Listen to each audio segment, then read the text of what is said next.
한 달 반 전에 어떤 강의를 했는지 여러분 다 기억나시죠? 어떤 주제로 지금까지 줄곧 강의를 해왔습니까? 부마와 구마, 그죠? 부마는 뭐라고 그랬죠? 마귀가 붙는 거, 붙을 구자를 써서. 그 다음에 구마는 몰아낼 구자를 써서 마귀를 몰아내는 거. 바로 부마와 구마라는 그런 주제를 놓고 5편의 그런 강의를 해드렸습니다. 물론 천재적인 여러분들이 그런 두뇌를 믿지만은 저번 앞 시간에 제가 여러분들에게 어디까지 매점을 해드렸죠? 무속행위를 제가 분명히 다뤄드리면서 우리가 무속행위를 해서는 안 되는 그런 이유를 여러분들에게 설명을 드렸습니다. 그게 다 마로부터 오는 거기 때문에, 마귀로부터 오는 거기 때문에 절대 미신행위, 무속행위를 해서는 안 된다. 그러면서 제가 점괘라든지 이런 궁합, 사주, 팔자, 장명, 태길 이런 어떤 문제점들과 더불어서 또 언급했던 것들이 전생을 이야기를 했었고 환생이나 윤회의 그런 문제까지 아주 폭넓게 이렇게 다뤄드렸습니다. 맞죠? 지금은 다 기억을 못 하시더라도 지금 제 강의가 녹음이 되고 있습니다. 그래서 여러분들 나중에 필요하신 분들은 첫 강의부터 시작해서 마쳐지는 그런 마지막 강의까지 쭉 연결이 될 거니까 지금 이전에 기억이 나지 않더라도 염려불안 못 들어놓으시고 계속적으로 들어주시면 되겠습니다. 사주팔자는 진짜라고 그랬습니까? 거짓이라고 그랬습니까? 거짓이라고 그랬죠. 절대 여러분들이 그런 따위에 현혹이 되셔서는 안 됩니다. 지금 계속적으로 벌써 제가 이런 얘기를 엄청 많이 들었었죠. 강의를 하면서. 그리고 다음번 시간도 그 다음번 시간도 계속적으로 이 얘기들이 끊임없이 이어질 겁니다. 사주팔자 일시가 다 이렇게 맞아 떨어진다면은 사주팔자에서 우리 인간의 운명이 좌지우지된다면은 한 날 한 시에 똑같은 날에 똑같은 시에 태어난 그런 사람들의 운명이나 이 인생들이 다 같아야 되잖아요. 근데 실제로 한비에서 났던 그런 쌍둥이의 운명이 전혀 다른 그런 경우도 있죠. 그죠? 얼마 전에 뉴스에서 어떤 그 뉴스를 보니까 해외 토픽에서 한 사람은 테러범으로 한 사람은 경찰관으로 극과 극으로 운명이 들려져가지고 그 테러범의 그 형은 테러를 하고 결국은 총질을 받고 이렇게 죽었다는 그런 보고를 받았거든요. 그러니까 같은 어떤 일시에 태어났더라면 운명이 같아야 돼. 그런데 다 틀리고 다 다르다는 것이죠. 이건 맞지 않다는 겁니다. 오늘은 부마와 구마에 관한 이제 6번째 제가 강의를 여러분들에게 할 겁니다.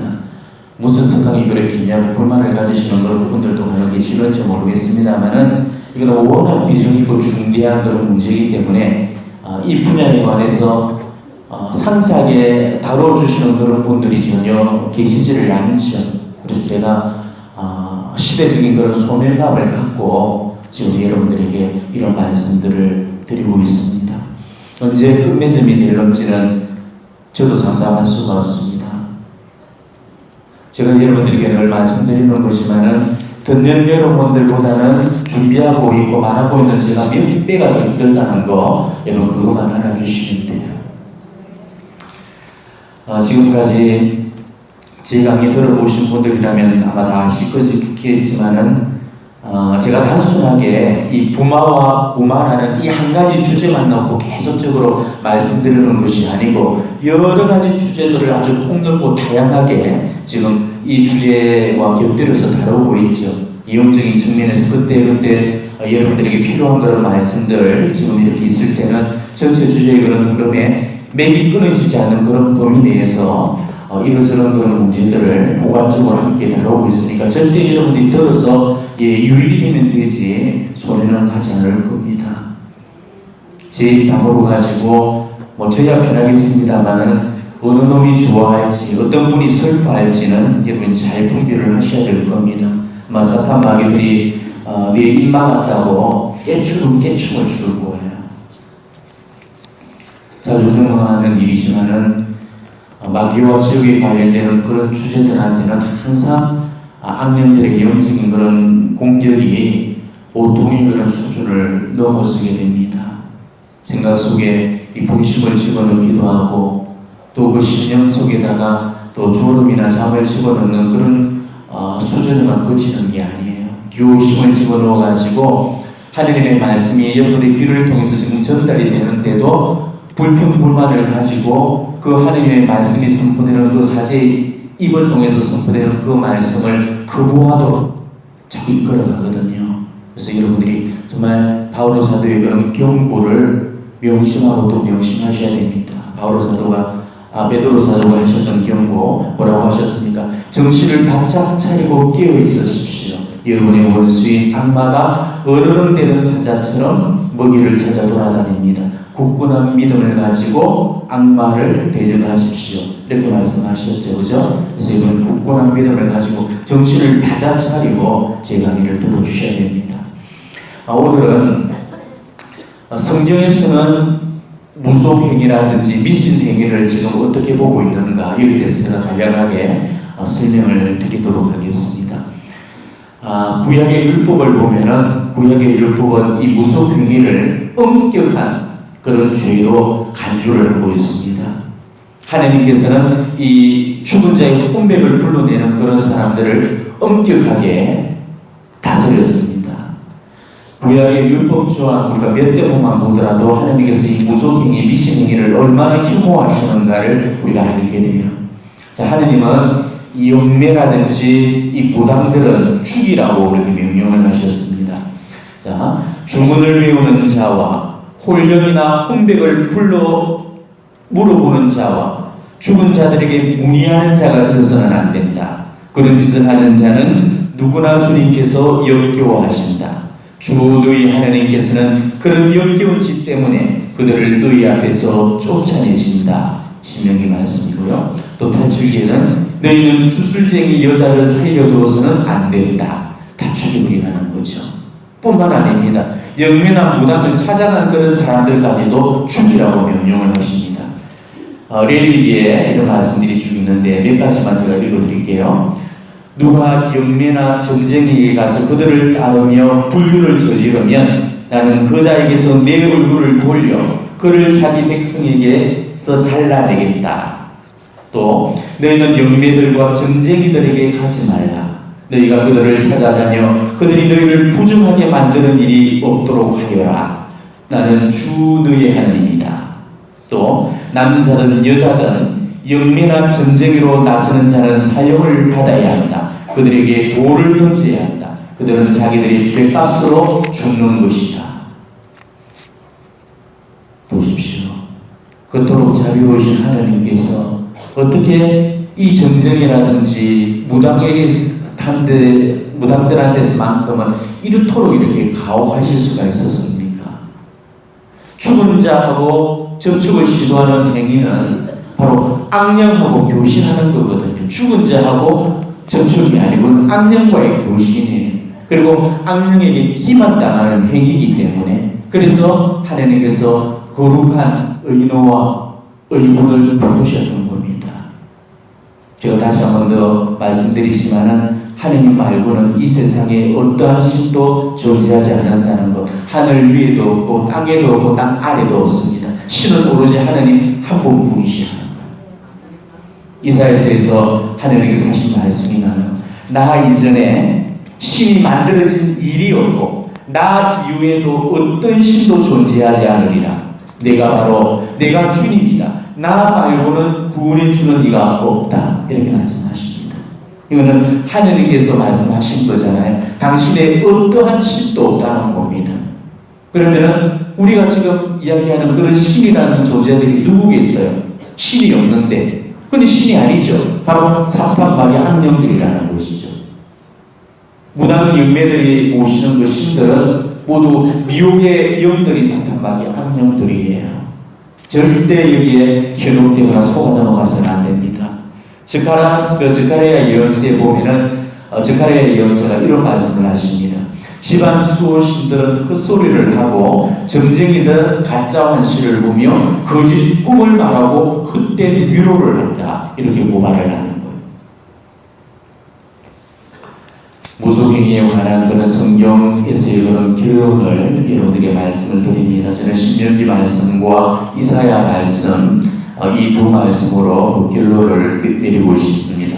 신명기에서 이렇게 말씀을 하시죠. 너희가 쫓아낼 저 민족들은 점쟁이의 말을 듣지만 너희에게는 주 너희 하나님께서 그것을 허락치 않으셨다.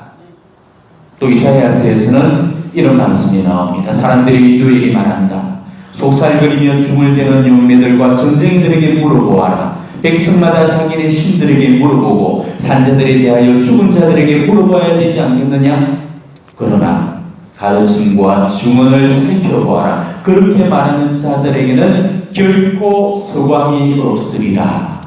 이게 우리 성경적인 결론입니다. 하나님께서 바로 미신 행위를 당신을 믿는 자녀들한테는 그것을 허락지 않으셨다는 사실, 그리고 정정의 영매를 찾는 사람들에게는 결코 서광이 비춰지지 않는다는 사실, 우리는 이것을 성경적인 결론으로 삼고 명심을 하셔야 됩니다. 제가 이렇게 강조를 해주고 이야기를 해주는데도 아직도 긴가민가하는 그런 사람들이 또 있을 거예요. 제가 그런 사람들을 위해서 오늘 체험 사례 2가지를 여러분들에게 소개를 해드리려고 합니다. 인터넷에서 소개된 그런 체험담들인데 실제적으로 있었던 그 사건들에 대한 그 본인들의 그런 진술 내용입니다. 아마 제 강의보다도 훨씬 더 설득력이 있을 겁니다. 제가 이론을 이야기했다면은 이 사람들은 현실 안에서 실제적으로 경험했던 얘기를 지금 말해주고 있거든요. 한번 들어보시기 바랍니다. 김마리아 이름이 있는데 제가 그거는 명확하게는 밝히지 않겠습니다. 김마리아라는 그 자매의 체험담입니다. 지금부터 약 5년 전 내가 순교자의 모후 레지오 단원으로 한국에서 봉사할 때의 일이다. 어느 날 우리 프레시디움 단장 장세실리아에게 한 무당의 남편이 찾아왔다.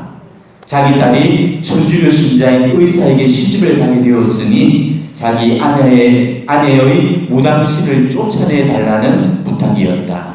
그 무당은 30년간 자기 할아버지의 신을 받아 어느 날부터 무당이 되어 몇 차례 무당을 끊으려고 했으나 그만두면 몸이 아프고 죽는다는 두려움이 앞서서 도저히 끊을 수가 없었다고 한다. 단장과 나 그리고 다른 레지오 단원 3명이 무당집을 찾아가서 9일 기도를 시작했다. 5일까지는 반항이 너무 컸었다. 그래서 우리 단원 12명이 모두 그 무당집으로 모여서 구마경을 바치며 성수를 뿌리고 열심히 기도하였다. 성수를 뿌릴 때마다 무당은 뜨겁다고 껑충껑충 뛰었다.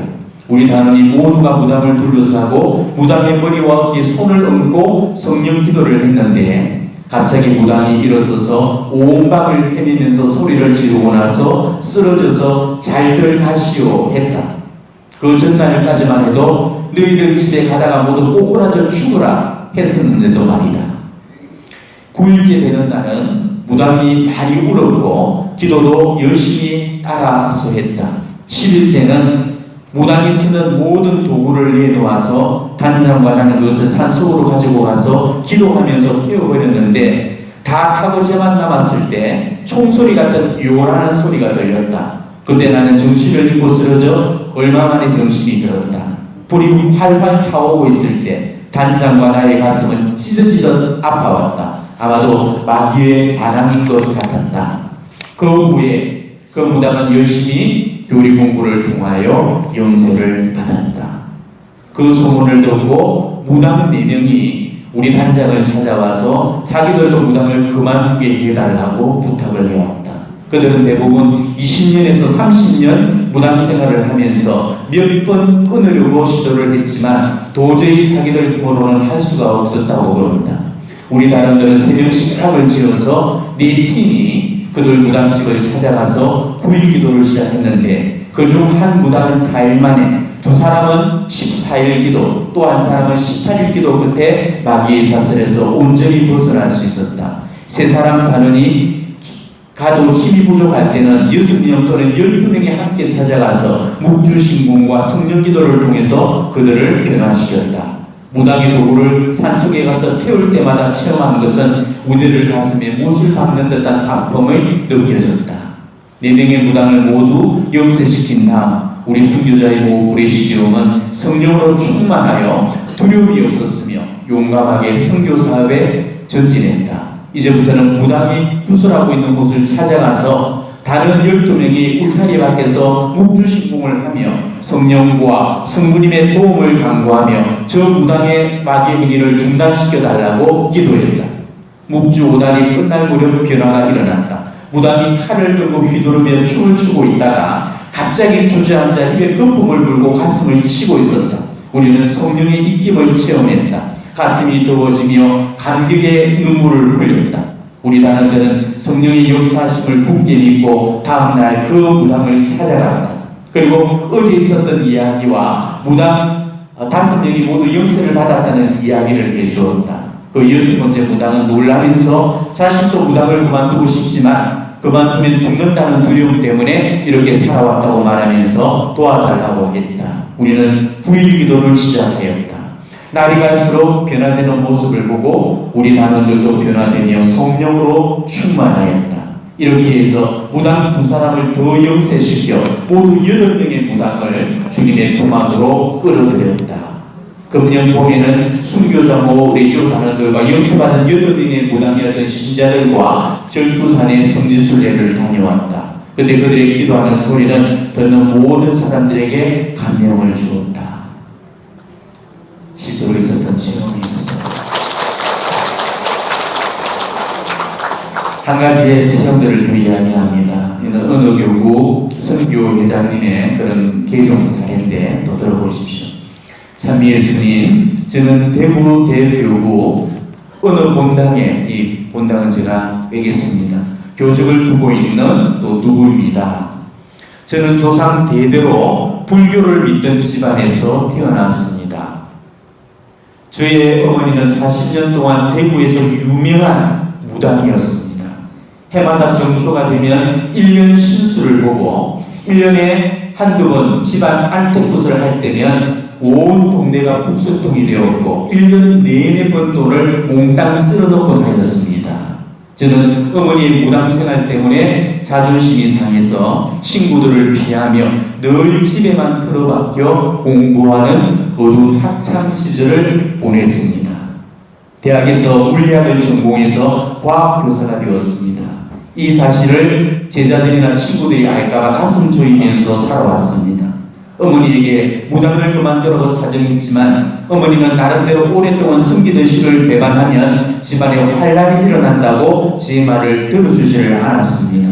그런데 어머니께서 연세가 많아지자 여동생이 또 어머니 뒤를 이어서 신기가 있게 되었습니다. 어머니 일로 가슴에 한이 맺힌 저는 여동생이 어머니 뒤를 이어 또 무당이 되려는 줄 알고 우리 가정을 지켜야 되겠다는 굳은 결심을 하게 되었습니다. 성당에 다니는 한 친구가 미신을 없애고 마귀를 쫓아내려면 예수님을 믿어야 된다고 말했습니다. 저는 이 말에 솔깃해서 어머니에게 성당에 나가자고 졸랐습니다. 그러자 어머니는 펄펄 뛰면서 헛말이라도 그런 소리 입에 담지 말라고 하시고 절대로 성당에는 가지 말라고 신신당부를 하셨습니다. 그러나 저는 어떤 대가를 치르더라도 우리 가정을 미신으로부터 해방시키고 내가 당한 고통을 내 아들, 딸들에게는 절대로 물려줄 수 없다고 다짐을 했습니다. 그래서 10년을 한결같이 천주교 입교를 권유해온 그런 동료교사 유베드로를 따라서 저는 수성성당에서 어머니 몰래 세례를 받았습니다. 영세 후에 혹시 집안에 어머니 말대로 우환이나 있으면 어쩌나 솔직히 겁이 나서 하루도 빠지지 않고 새벽 미사에 참여를 했었습니다. 어머니에게 들키지 않으려고 성물들을 문갑에 숨겨두고 몰래 신앙생활을 해오다가 어느 날 의료보험증을 찾던 어머니에게 들켜버리고 말았습니다. 아들이 천주교 신자가 됐다는 사실을 어머니는 무척 실망해서 말도 하지를 않고 식사도 거르고 두문불출해버렸습니다. 힘없이 처져버린 그런 어머니를 볼 때마다 내가 세례를 받아 어머니에게 큰 불효를 저지르고 있구나 생각하니 마음이 무척이나 괴로웠습니다. 그래서 대구 남산동에 있는 성모당에 가서 매일 새벽 묵주기도를 드리면서 우리 가정을 보호해 주시도록 성모님께 기도하고 새벽 미사에 참여한 뒤 학교에 출근했습니다. 그러던 중 어머니에게 온몸이 가려운 그런 병이 생겼습니다. 끓고 또 끓고 상처가 덧나서 몹시 괴로워하셨습니다. 병원의 약도 아무 소용이 없었습니다. 근데 어느 날 새벽 묵주기도 중에 성수가 어머니 병을 낫게 할 수 있을 것이라는 생각이 문득 떠오르더니 자꾸 그 생각에 집착이 되어서 하루 종일 일이 손에 잡히지를 않았습니다. 그날 퇴근한 길로 바로 성당으로 달려가서 본당에 있는 성수를 한 병 떠다가 감실 앞에 놓고 어머니를 낫게 해달라고 기도했습니다. 저는 집으로 달려와서 어머니에게 피부병 특효약을 가져왔다고 하니 어머니는 어서 발라보라 하시면서 서둘렀습니다. 그런데 탈지면에 흠뻑 묻힌 성수를 어머니 몸에 갖다 대자 깜짝 놀라시며 아이고 뜨거워라. 야 이놈아, 네가 나를 이렇게 쫓느냐? 이 집에 성령이 돌아서 내가 오갈 데가 없더니 네가 나를 기어이 이렇게 쫓는다는 말이냐? 그렇게 고래고래 고함을 지르면서 발작을 일으켰습니다. 우리는 예상치 못한 이 사건에 너무나 놀라서 어쩔 줄을 몰랐습니다. 저는 음경길에 아내와 교리 중인 아들, 딸들을 방으로 불러서 함께 묵주기도를 바치기 시작했습니다. 영광의 신비 3단째 되었을 때 내 몸이 불같이 달아오르고 신비한 압력을 받으면서 성령께서 마귀를 쫓아내고 계시다는 생각이 문득 들었습니다.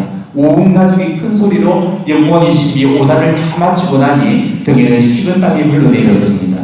어머니는 이미 평소의 평화로운 모습으로 되돌아와 있었습니다. 뭐를 발라서 내가 이 증인이 되었느냐 하시기에 성당에서 가져온 성수라고 어머니께 말씀을 드렸더니 어머니는 과연 성령이 있구나. 내가 40년을 무당을 해도 이런 일은 처음이다. 야야, 나도 성당에 갈란다. 영세 후에 겨우 6개월밖에 안 된 저에게 무슨 마귀에 쫓는 능력이 있었겠습니까? 이는 제 믿음을 굳게 하시려고 성령께서 역사하셨음을 저는 조금도 의식지 않습니다. 성당에 가지 말라고 그렇게 반대하시는 어머니께서 스스로 성당에 가시려고 하니 우리 모두는 놀랐습니다. 어머니는 어느 성당 후반기 교리반에 입교하셔서 교리를 공부하시는 중에 몸이 몹시 편찮으셔서 교리 도중에 세례를 받고 40년 마귀 사슬에서 벗어날 수 있었습니다. 그리고 문병원 신자들과 같이 묵주기도를 바치는 중에 훈련이 성종하셨으니 연세 후 사흘 만의 일이었습니다. 어머니의 일로 하나님의 계심을 몸소 체험하게 된 저는 그의 우리 전 가족과 여동생 가족과 가까운 친척을 권면해서 20명이 세례를 받았으니 하나님을 모르는 우리 집안에 일대 종교 혁명이 일어났습니다. 천주교를 믿으면 집안에 환란이 일어날까 두려워하는 모든 생각은 너무나도 어리석은 생각이었습니다. 어머니가 무당인 것을 친구나 제자들이 알까봐 가슴 조이던 이 40년 세월이 저에게는 실험과 발견을 위한 은총의 시기였고 이제는 어머니를 온 세상에 알려서 정교할 수 있는 새로운 계기가 되었으니 암흑의 시대는 지나고 광명의 시대가 온 것입니다. 저와 우리 가정이 주님을 알고 기쁨과 행복이 가득하자 이 기쁨을 이웃에게 전하고 싶은 욕망이 일어났습니다. 지난해 어느 본당 선교 공과정으로 우리 본당의 맹단자를 일제히 조사해서 756세대 1200명에게 성사 권유를 했습니다. 이 결과 맹단자 250명이 성사를 보았고 올해에도 전반기에 83명이 성사를 보았습니다. 세상에 똑똑하고 훌륭한 사람도 많은데 보잘것없는 저를 선교의 도구로 써주시는 주님께 항상 감사드리며 오늘도 주님과 함께 기쁘게 살아가고 있습니다. 감사합니다. 이렇게 드리고 있습니다. 오늘 제가 여러분들에게 소개했던 이 두 편의 체험 사례가 그동안 제가 추구장창 예교했던 그 제 이야기의 가장 강력한 그런 증거가 되었으리라고 아마 생각이 됩니다. 미신과 무속행위는 분명히 사탄에게 악령으로 오는 거라는 사실 다시 한번 말씀드려요. 절대 미신행위를 해서는 안 됩니다. 사주, 팔자, 관상, 궁합, 태길, 장명 따위의 그 미신행위 그거는 자기 스스로가 마귀를 불러들이는 그런 결과가 되고 마는 거죠. 제가 이렇게 강조를 했음에도 불구하고 또 그런 데 다니다가 부마가 되어버린다면은 그 사람한테는 더욱더 고약한 그런 마귀 들림이 일어나게 될 겁니다. 모르고 간거하고 알면서도 간 거는 그건 분명히 다른 거거든요. 그거는 자신의 의식적인 그런 선택으로 했기 때문에 사탄 마귀 악년들에게는 들어오라고 내가 콜을 해버린 겁니다. 그래서 더 흉측한 그런 마귀 들림이 일어날 수밖에 없는 겁니다. 제가 분명히 다시 한번 결론적으로 말씀드린 이 내용들 잘 여러분들이 숙지하셔서 또 다음 시간에는 또 이 미심과 무속행위로 인한 그런 피해들 그리고 구마의 그런 정상들에 관해서 다루도록 해보겠습니다. 아멘.